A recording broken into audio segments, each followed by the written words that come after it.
Shalom Bapak Ibu Saudara yang kasih dalam Tuhan.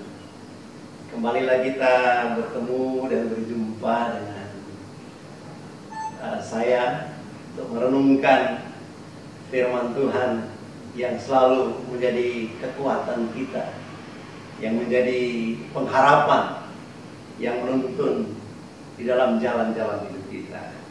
Kita akan sama-sama merenungkan firman Tuhan. Kita akan baca di dalam Kisah Para Rasul pasalnya yang ke-16, ayatnya yang ke-24 sampai ayatnya yang ke-26. Kisah Para Rasul pasalnya yang ke-16, ayat 24 sampai ayat yang ke-26. Demikian bunyi firman Tuhan. Sesuai dengan perintah itu, kepala penjara memasukkan mereka ke ruang penjara yang paling tengah dan membelenggu kaki mereka dalam pasungan yang kuat. Tetapi kira-kira tengah malam, Paulus dan Silas berdoa dan menyanyikan puji-pujian kepada Allah, dan orang-orang hukuman lain mendengarkan mereka. Akan tetapi terjadilah gempa bumi yang hebat, sehingga sendi-sendi penjara itu goyah, dan seketika itu juga terbukalah semua pintu dan terlepaslah belenggu mereka semua. Bapak Ibu Saudaraku yang dikasihi dalam Tuhan, Paulus dan Silas mereka mengalami sebuah kondisi yang sebenarnya sangat sulit. Mereka mengalami kondisi yang begitu menyusahkan mereka ketika mereka menyampaikan firman Tuhan, memberitakan Injil. Dan mereka ditangkap dan mereka dimasukkan ke dalam penjara. Ke dalam penjara yang tentu kondisinya tidak menyenangkan dan tidak mengenakan. Tetapi luar biasa apa yang dilakukan oleh Paulus dan Silas. Firman Tuhan berkata, mereka berdoa dan bernyanyi. Mereka berdoa dan bernyanyi. Hari ini kita merenungkan firman Tuhan.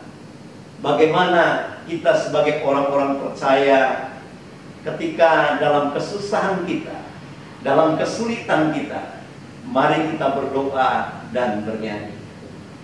Mari kita selalu berdoa dan bernyanyi. Kenapa saudaraku yang kekasih dalam Tuhan? Ketika kita berdoa dan kita bernyanyi di atas kesusahan kita, di dalam kesulitan kita, maka itu membuktikan bahwa kita memiliki sukacita, kita memiliki kegembiraan, ada gairah, ada tetap semangat dalam hidup kita.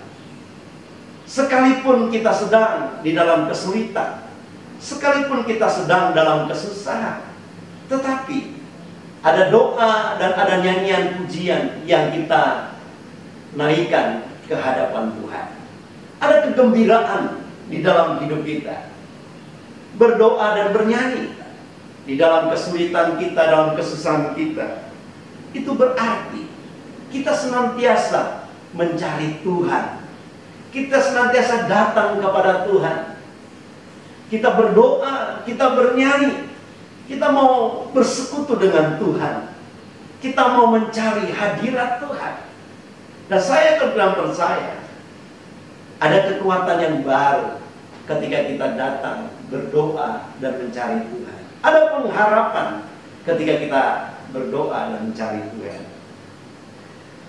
Berdoa dan bernyanyi di dalam kesulitan kita itu berarti ada ucapan syukur senantiasa dalam hidup kita. Seperti firman Tuhan berkata, mengucap syukurlah dalam segala hal. Di dalam keadaan kondisi apapun, kita senantiasa mengucap syukur kepada Tuhan. Ketika kita berdoa dan bernyanyi di dalam kesulitan kita, maka kita menghadirkan Tuhan di dalam kesulitan kita. Dan saya terus percaya Tuhan akan menolong kita. Tuhan akan memberikan solusi.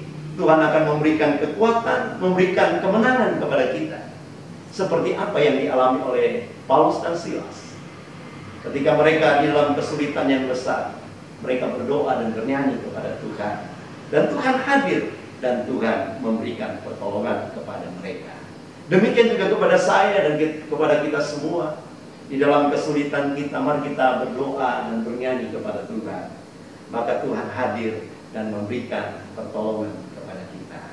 Saya terus percaya, di dalam keadaan apapun kita sebagai umat-umat Tuhan, sebagai anak-anak Tuhan, kita senantiasa mau berdoa dan bernyanyi. Tuhan Yesus memberkati kita. Amin buat firman Tuhan. Haleluya.